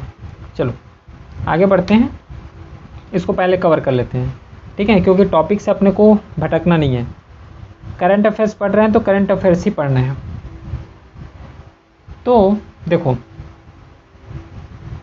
ठीक, इसमें जो प्रोविज़न लाए गए हैं, जो लाए हैं, ये ऑटोमेटिक रिमूवल ऑफ कस्टडी, मतलब if the prime minister, chief minister, any other minister is arrested and the detain for 30 consecutive days on charge punishable by 5 years or more, they must be removed from office. Removal is via constitutional authority, president as central governor in state. देखो यहाँ पे क्या क्या चीज़ provision 130 में जो provision अभी introduce हुआ है, कौन कौन सा इंट्रोड्यूस हुआ है? अगर प्राइम मिनिस्टर हो, चीफ मिनिस्टर हो, अदर मिनिस्टर हो, अगर अरेस्ट हो रहे हो, है ना, अगर अरेस्ट हो रहे, अरेस्ट हो तो गए, अगर 30 दिन से ज़्यादा अगर जेल में रहे, चार्ज हुआ, या फिर 5 साल तक के लिए चार्ज हुआ, या फिर उससे ज़्यादा हुआ, तो उसका जो ऑफिस है, जो भी उसका पद है, उसको क्या कर लिया जाएगा? छीन लिया जाएगा। कैसे छीनेगा? डायरेक्टली रिज़ाइन करेगा? ऐसा नहीं है। Removal is via constitutional authority, है ना, जो कॉन्स्टिट्यूशनल अथॉरिटी है, जो मेथड है, वहाँ से उसको हटा दिया जाएगा। ये तो पहला प्रोविज़न हुआ। फिर प्रोसीजर जो डिटेल यहाँ पे लिखा हुआ है, the president remove union minister based on PM advice. कैसे मतलब इसको वो करोगे? जैसे कि सिंपल बात है, प्रेसिडेंट को इम्पीचमेंट से हटाते हो, तो इस प्रोसीजर में क्या बोला है कि उसको इम्पीचमेंट थोड़ा ना लाओगे, उसके लिए क्या प्रोसीजर यहाँ पे अपनाया जाएगा? कौन सा? देखो, the president remove union minister based on PM advice. अगर ऐसा होता है 30 दिन से ज़्यादा अगर जेल में है, उसमें चार्ज हो या 5 साल या उससे अधिक के लिए, तो प्रेसिडेंट रिमूव करेगा यूनियन मिनिस्टर को। एडवाइस किसका रहेगा? पीएम का। याद रखना, यहीं से तो क्वेश्चन घुमा देते हैं। If advice isn't given by 31st day, the minister is automatically cease. Advice अगर नहीं मिला 31st डे तक, तो जो उसका जो पोर्टफोलियो है, उसका जो मिनिस्टर का जो पद है, उसको ऑटोमेटिकली क्या हो जाएगा? निरस्त हो जाएगा। मतलब ऑटोमेटिकली वो क्या हो जाएगा? रिज़ाइन हो जाएगा। एट द स्टेट लेवल क्या होगा? Governor act on CM advice under similar circumstances, similar जो कंडीशन है उसमें। फॉर दिल्ली के लिए जो 239AA है, the president act on CM advice, no bar on reappointment, removal minister may be reappointed after real from custody. ठीक है, चलो अगला न्यूज़ है सेम इसी का, आर्टिकल एंड लॉ अमेंडेड। तो कौन कौन से आर्टिकल को यहाँ पे अमेंड किया गया है? आर्टिकल 75, मतलब automatic removal of PM ministers in custody 30 days में। फिर आर्टिकल है 164 को किया गया है। इसको जस्ट क्या करना है, एक बार रीड करना है अपने लेवल में। ठीक है, चलो फिर है legislative requirement. Being a constitutional amendment it must be pass in both house by 2/3 major. अभी तो टेबल किया हुआ है, अभी तो रखा हुआ है, ये पास नहीं हुआ है अभी नहीं, ये कुछ एक्ट अभी बने हैं। ठीक है, तो being a constitutional amendment it must be pass. एक चीज़ और, कॉन्स्टिट्यूशनल अमेंडमेंट कौन से आर्टिकल से होता है? आर्टिकल 368। ठीक है, कॉन्स्टिट्यूशनल अमेंडमेंट होता है आर्टिकल 368 से। तो it must be pass in both house by a 2/3 majority of member present and voting and may require ratification by state as per article. देखो यहाँ पे लिखा ही हुआ है आर्टिकल 368 के अनुसार। एक होता है सिंपल मेजोरिटी, जिसमें से 50+1 हो जाए, सिंपल मेजोरिटी। 2/3 मेजोरिटी जो होता है, उसमें से जितना वोटिंग है उसमें से 2/3 यहाँ पे होना ही चाहिए मेजोरिटी में। इसको पढ़ेंगे, पॉलिटी में पढ़ेंगे इसको। सेकेंड जो न्यूज़ है वो है कलाई सेकेंड हाइड्रो इलेक्ट्रिक प्रोजेक्ट के ऊपर। ये भी अभी न्यूज़ में रहा है। The Arunachal Pradesh state pollution control board recently conduct a public hearing for environmental clearance for proposal 1200 megawatt कलाई सेकेंड हाइड्रो इलेक्ट्रिक प्रोजेक्ट। सबसे पहले तो ये याद रख लो, कलाई सेकेंड जो हाइड्रो इलेक्ट्रिक प्रोजेक्ट है कहाँ? ये है कहाँ? अरुणाचल प्रदेश में। ठीक है, और इसका जो कैपेसिटी है 1200 मेगावाट का है। तो hydro power project plan on the Lohit river, tributary है ब्रह्मपुत्र का, in the Anjaw district of Arunachal Pradesh. The project is being developed and currently owned by the THDC India limited. ठीक है, जो formerly Tehri hydro development corporation limited था, वो इसको क्या कर रहे हैं? डेवलप कर रहे हैं, ओन कर रहे हैं, ऐसा बोल सकते हो। ठीक है, तो इसमें से क्या क्या याद रखना है? एक तो कलाई सेकंड हाइड्रो इलेक्ट्रिक प्रोजेक्ट कहाँ है, इसको याद रखना है। ये 1200 मेगावाट है कैपेसिटी है, इसको भी याद रखना है। ठीक है, इसको ओन कौन कर रहा है अभी के रिस्पेक्ट में, इसको याद रखना। एक स्टैटिक पोर्शन में याद रख सकते हो जो ब्रह्मपुत्र रिवर है और जो लोहित रिवर है। तो जो लोहित रिवर है वो ट्रिब्यूटरी है ब्रह्मपुत्र का, तो ये कुछ स्टैटिक रहे, इसको हम लोग याद रख सकते हैं। ठीक है, चलो नेक्स्ट न्यूज़ देखते हैं, जो है Mamata Banerjee launches Shram Shri scheme for returning migrant worker. Migrant worker जो रिटर्न हो रहे हैं, ठीक है, उसके लिए। तो माइग्रेंट से दो टर्म यहाँ पे याद रखना, एक होता है इमिग्रेंट, ठीक है, इमिग्रेंट, और एक होता है इमिग्रेंट। बस आई और ई बस का यहाँ पे डिफरेंस है। इमिग्रेंट जैसे कि ये हो गया इंडिया और ये हो गया यूएसए। अगर कोई, कैसे याद रखोगे इसको, अगर इंडिया जो है, इंडिया के लोग अगर यूएसए जा रहे हैं, इसको बोलोगे क्या, ये इमिग्रेंट है, ये वाला इमिग्रेंट। अगर कोई यूएसए से इंडिया आ रहा है तो इसको ये वाला इमिग्रेंट बोलोगे। ठीक है, ये तो दो टर्म है यहाँ पे, जस्ट इसको एज ए नॉलेज याद रखना है। Waste Bengal launches Shram Shri scheme for returning migrant worker. तो Mamata Banerjee has launch a new rehabilitation initiative, याद रखना, न्यू रिहेबिलिटेशन इनिशिएटिव है the Shram Shri scheme aimed as Bengali migrant who return to state after alleged harassment and discrimination in other state for speaking Bengali. वहाँ से language barrier की वजह से आ रहे हैं, या फिर वहाँ पे डिस्क्रिमिनेट हुआ है, डिस्क्रिमिनेशन फेस किए हो, या फिर हरासमेंट फेस किए हो वहाँ से। तो under the Shram Shri schemes each returning worker will receive 5000 per month for year and until they secure new employment in Bengal. तो 5000 जो है पर मंथ यहाँ पे मिलने वाला है। ठीक है, तो ये तो रहा ओवरऑल न्यूज़ श्रम श्री के ऊपर। उसके बाद अगला न्यूज़ है वो है 18th international earth science olympic. ठीक है, Reyansh Gupta from Ludhiana won 1 gold and 1 silver medal at 18th international earth science olympic in Jining. कहाँ पे हुआ है, चाइना में हुआ है। तो चाइना में जो 18th international earth science Olympic हुआ है उसमें से रेयांश गुप्ता जो कहाँ से है, लुधियाना से हैं, उन्होंने फर्स्ट गोल्ड एंड फर्स्ट यहाँ पे सिल्वर, एक गोल्ड और एक सिल्वर मेडल हासिल किया है। An annual global competition in earth science for high school student, high school student के लिए। टेस्ट नॉलेज इज कहाँ से, कौन कौन से फील्ड से, तो है geology, meteorology, oceanology, astronomy and environmental science through individual and team event यहाँ पे कंडक्ट हुए हैं। कहाँ, चाइना में। ठीक है, फिर टोटल ओवरऑल अगर बात करें तो इंडिया ने जीता है 7 medal plus 1 special award. The team was supported by union ministry of earth science. ठीक है, इसको सपोर्ट किया वो तो अलग बात है, एग्ज़ाम में जो आएगा एग्ज़ाम पॉइंट ऑफ व्यू से ये एक ज़्यादा इंपॉर्टेंट है, इस बेस से क्वेश्चन आ रहे हैं। फिर नेक्स्ट न्यूज़ है वो है नेशनल स्पेस डे जो सेलिब्रेट किए जाते हैं 23 अगस्त को। तो इस साल का थीम क्या था, Aryabhata to Gaganyaan, ancient wisdom to infinite possibilities. ये तो रहा इसका क्या थीम। ठीक है, और ये याद रखना है जो नेशनल स्पेस डे है वो सेलिब्रेट किए जाते हैं 23 अगस्त को।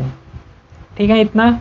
चलो, तो स्पेस बेस्ड से क्वेश्चन किए तो उसी से रिलेटेड जो इसरो है, इसरो बॉडी को एक बार स्टैटिक पोर्शन इसको कवर कर लेते हैं एक साथ। तो इसरो जो इस्टाब्लिश हुआ है 15 अगस्त 1969 को। इसका जो फाउंडर है डॉक्टर विक्रम साराभाई है, father of Indian space program इसको बोलते हैं, इंडियन स्पेस का फादर बोले जाते हैं डॉक्टर विक्रम साराभाई को। इसका हेड क्वार्टर है बेंगलुरु कर्नाटका में। ISRO was a previously the Indian national committee for space research ना, प्रीवियस नेम के ऊपर क्वेश्चन आ सकते हैं। Set up by the government of India in 1962 as a envision by doctor Vikram Sarabhai. ठीक है, Vikram Sarabhai. ISRO was a form on, हाँ ये तो पढ़ लिए, 1969 में department of space was set up and ISRO was brought under DOS है डिपार्टमेंट ऑफ स्पेस में। कब? 1972 में। तो ये तो रहा कुछ स्टैटिक पोर्शन जो इसरो से रिलेटेड है। अब देख ले तो उसका अचीवमेंट, उसका मिशन कि इसरो ने अभी तक क्या क्या मिशन लॉन्च किया है जो इम्पोर्टेंट होगा पूरे इस एग्ज़ाम के लिए। तो जो फर्स्ट सैटेलाइट जो लॉन्च किया गया है इसरो के द्वारा वो था आर्यभट्ट। 1975 में फर्स्ट इंडियन सैटेलाइट लॉन्च किया है फ्रॉम यूएसएसआर से, ठीक है। फिर SLV-3 1980 first satellite launch from India, जो रोहिणी सैटेलाइट हम लोग बोलते हैं। फर्स्ट सैटेलाइट कौन है? रोहिणी सैटेलाइट है। SLV देखो फर्स्ट सैटेलाइट लॉन्च किया गया है यूएसएसआर से, जो कौन है? आर्यभट्ट है। और इंडिया से बात करोगे तो वो है रोहिणी सैटेलाइट, फर्स्ट सैटेलाइट जो इंडिया से लॉन्च हुआ है। फिर चंद्रयान फर्स्ट जो 2008 में लॉन्च किया गया है। फर्स्ट मून मिशन है, चंद्रयान है, मून मिशन है। Discover water molecule on lunar surface, पहला चंद्रयान का। फिर मंगलयान आया जिसे MOM भी बोलते हैं। 2013 में first interplanetary mission to Mars के लिए गया है कौन? Mangalyaan. India become the first Asian nation and fourth in the world to reach Mars orbit. फिर गए हैं चंद्रयान सेकेंड, जो मिशन को लॉन्च किए गए हैं। चंद्रयान सेकेंड कब? 2019 में। Attempt soft landing near moon south pole orbiter successfully इन्होंने क्या किया है? लॉन्च किए हैं और सॉफ्ट लैंडिंग भी हुआ है। फिर चंद्रयान 3 का बात करूँ जो 2023 मिशन, इसको भी लॉन्च किया है successfully, soft landing on moon south pole. India become the first country to do so. फिर अगला है Aditya L1, India first solar mission.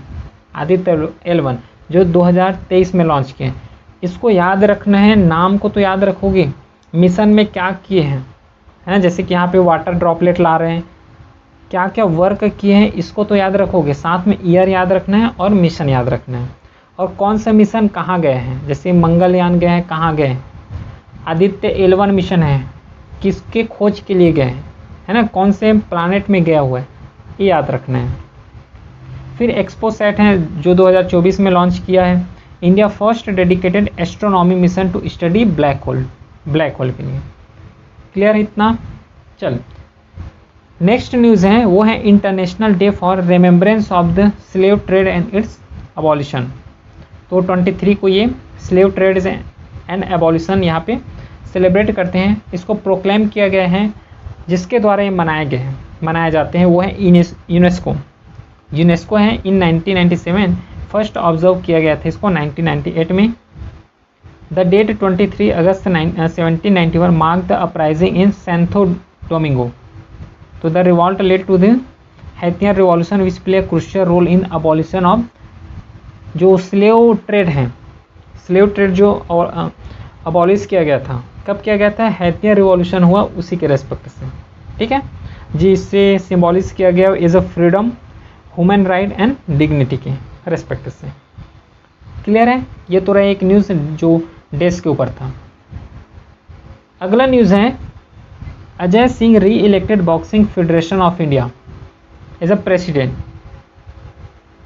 तो अजय सिंह को री इलेक्ट किया गया है बॉक्सिंग फेडरेशन ऑफ इंडिया में president for third state term के लिए, ठीक है।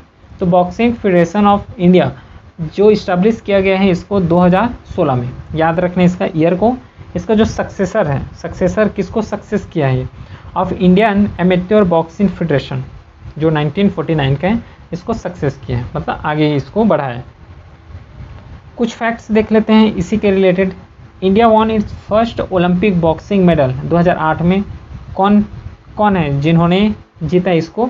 वो है विजेंद्र सिंह, ब्रॉन्ज मेडल, ठीक है। ब्रॉन्ज मेडल जो बीजिंग ओलंपिक हुआ है फर्स्ट, ये तो क्या है, मेल का हो गया, ठीक है। Second first Indian women boxer olympic medalist वो कौन है? मैरी कॉम है, ठीक है। 2012 में जो ब्रॉन्ज मेडल इन्होंने भी जीता है, जो 51 kg लंदन ओलंपिक में हुआ है, लंदन में जो हुआ है। तो दोनों को एक फैक्ट हिस्ट्री के पॉइंट ऑफ व्यू से यहाँ पे याद रखना है, ठीक है। चलो, इसने अपॉइंट किया है two observer for upcoming vice president election 2025। जैसे कि अभी जो जगदीश धनखड़ जी है वाइस प्रेसिडेंट के पद से क्या रिज़ाइन हुआ है, तो उसका क्या हो गया, उसका सीट क्या है, वैकेंट है। तो उसको फिलअप करने के लिए इसी ने अपॉइंट किया 2 observer for upcoming vice presidential election. तो additional secretary of ministry of Panchayati Raj Sushil Kumar Rohini and additional secretary of ministry of finance doctor Anandan has been appointed as a observer. तो 17th vice presidential election will be held, कब होगा? 9 सितंबर को भी होने वाला है। तो the vice president elected by a electoral college which consist of the member of Lok Sabha and Rajya Sabha. ठीक है, चलो अगला देखते हैं। जो है एनडीए कैंडिडेट है ना, जो एनडीए की तरफ से है वो है सीपी राधाकृष्णन, और जो इंडिया ब्लॉक की तरफ से जो कैंडिडेट है वो है बी सुदर्शन रेड्डी। तो इसको just as a read out बस करना है यहाँ पे। ठीक है, एक इलेक्टोरल कॉलेज करके यहाँ पे न्यूज़ आ रहा है ना, इसको भी थोड़ा समझ लेते हैं क्या इलेक्टोरल कॉलेज। देखो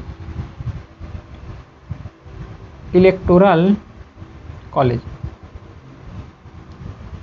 इलेक्टोरल कॉलेज क्या होता है? कुछ सेट ऑफ क्या पीपल होते हैं यहाँ पे, कुछ सेट ऑफ मिनिस्टर्स होते हैं।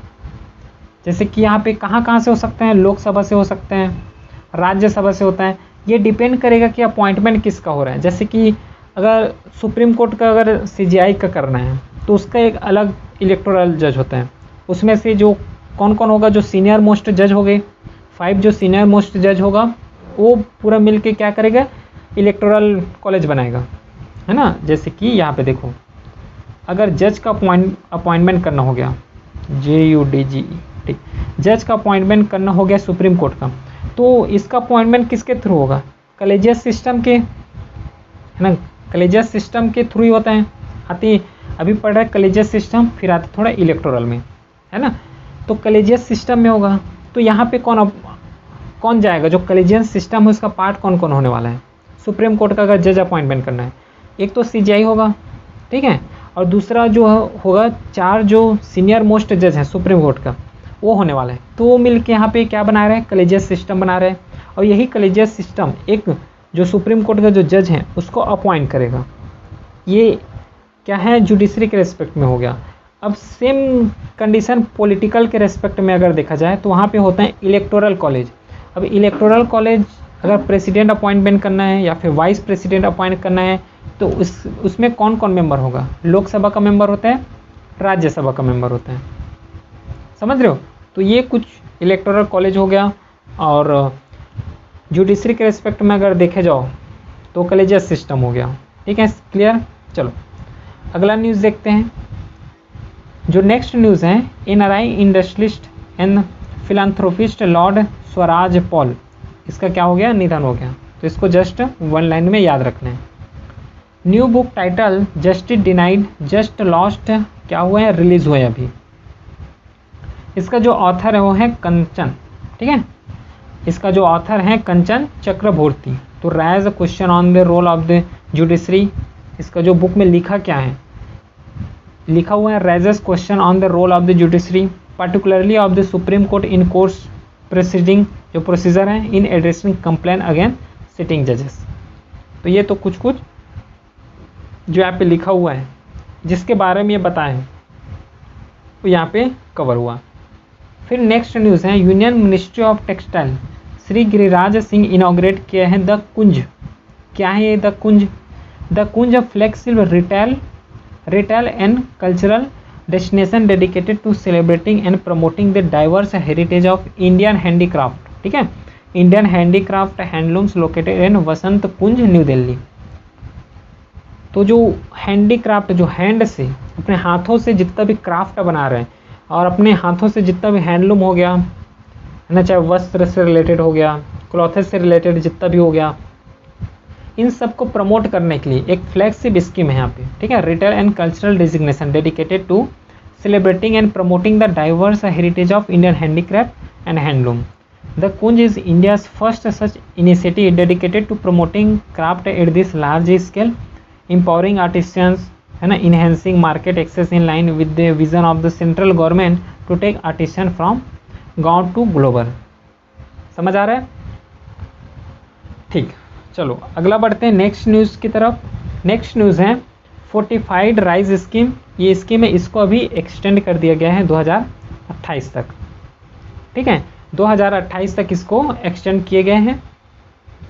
तो है क्या ये स्कीम, जो फोर्टिफाइड राइस स्कीम है, the fortified rice scheme is a government initiative aim at the combating micronutrition जो डिफिशियंट है, particularly iron, folic acid, vitamin B12 among vulnerable population in India to combat anaemia and malnutrition. ठीक है, तो जो fortified rice scheme है, इसका जो M क्या होगा, जितना भी माइक्रोन्यूट्रिएंट का डिफिशियंट है ना, जैसे कि देखो आयरन हो गया, फॉलिक एसिड हो गया, विटामिन B12 हो गया, क्या बॉडी के लिए ये तो अच्छा है ना, बॉडी को इसका ज़रूरत है। लेकिन ऐसे पाया गया है कुछ राइस में जिसमें से माइक्रोन्यूट्रिएंट यही सब क्या इसका डेफिशिएंट मिल रहा है। तो इस डेफिशिएंट को पूरा करने के लिए है ना, ये जो डेफिशिएंट का जो गैप है इसको पूरा करने के लिए ये स्कीम है फोर्टिफाइड राइस स्कीम, जिसे अभी एक्सटेंड किया गया है 2028 तक। ठीक है, the union cabinet has approved the continuation of universal supply of fortified rice under all government schemes till December 2028 with 100% central funding. कितना, 17,082 करोड़। ठीक है, समझ आया। तो इसमें जो रहेगा 100% पूरा गवर्नमेंट का ही फंड रहने वाला है। ठीक है, जितना भी फंड होगा पूरा गवर्नमेंट का ही फंड होगा। इनिशिएट एंड एक्सपांसन अगर देखें तो इसको पायलट प्रोजेक्ट की तरह चलाया गया था पहले, कब, 2019 में, केवल 15 स्टेट में। ठीक है, and by March 2024 the distribution of fortified rice was extended nation wide across all government schemes including the public distribution system, national integrated child development service and PM पोषण स्कीम जो मिड डे मील स्कीम है। तो ये जितना भी scheme के through इसको चलाए गए हैं, किसको चलाया गया है, फोर्टिफाइड राइस स्कीम को। जितना भी स्कीम चल रहा है जो रिलेटेड हो राइस से, एग्रीकल्चर से, पूरा वही स्कीम में इसको चलाया गया है। ठीक है, चलो इसका जो नोडल मिनिस्ट्री है कौन होने वाला है, department of food and public distribution under the ministry of consumer affairs, food and public distribution. ठीक है, टेक्निकल स्टैंडर्ड फ्रेम बाई जो FSSAI है, फुल फॉर्म याद रखना, food safety and standard authority of India. तो ये तो रहा डिपार्टमेंट। ठीक है, फिर इसका फुल फॉर्म जो FSSAI का जो टेक्निकल स्टैंडर्ड को फ्रेम करेगा। कैसे, जैसे कि फोर्टिफाइड राइस है तो राइस में जितना भी न्यूट्रिशन है, चाहे आयरन हो, फॉलिक एसिड हो, है ना, जितना भी माइक्रो न्यूट्रिएंट्स है उसका डिफिशिएंट है कि नहीं, एक स्टैंडर्ड तैयार करेगी। कौन करने वाला है, FSSAI। ठीक है, क्लियर है। चलो अब बढ़ते हैं नेक्स्ट न्यूज़ की तरफ, और नेक्स्ट न्यूज़ है इंडियन आर्मी ने लॉन्च किए एक्सरसाइज समन्वय शक्ति 2025 इज लैपुली to boost civil military cooperation in Assam and Manipur. Defence का न्यूज़ है, इसको नेग्लेक्ट नहीं करना है। एक्सरसाइज समन्वय शक्ति 2025 इनॉग्रेट किया गया है इसको लैपुली में in Tinsukia district of Assam में। तो 10 day exercise initiated by the Indian army collaboration with state official of Assam and Manipur to boost efficient corporation, cohesion and mutual understanding जो है इसको बूस्ट करने के लिए। ये तो क्या है, इसका एम है। ठीक है, समझ आया ये एम इसका। चलो, it is a military civil integration exercise aim at fostering, है ना, synergy between the security forces, government department and civil institution to address the regional complex challenges through a unified and coordinated approach. Next news है, Iran launches 2-day missile drive in Gulf of Oman. ठीक है, तो Iran conducted sustainable power 1404 missile drill in the Gulf of Oman. किसने conduct किया है और कहाँ हुआ है, ये ज़्यादा इंपॉर्टेंट हो जाते हैं। तो ईरान ने कंडक्ट किए हैं, कहाँ किया है, missile drill in Gulf of Oman में।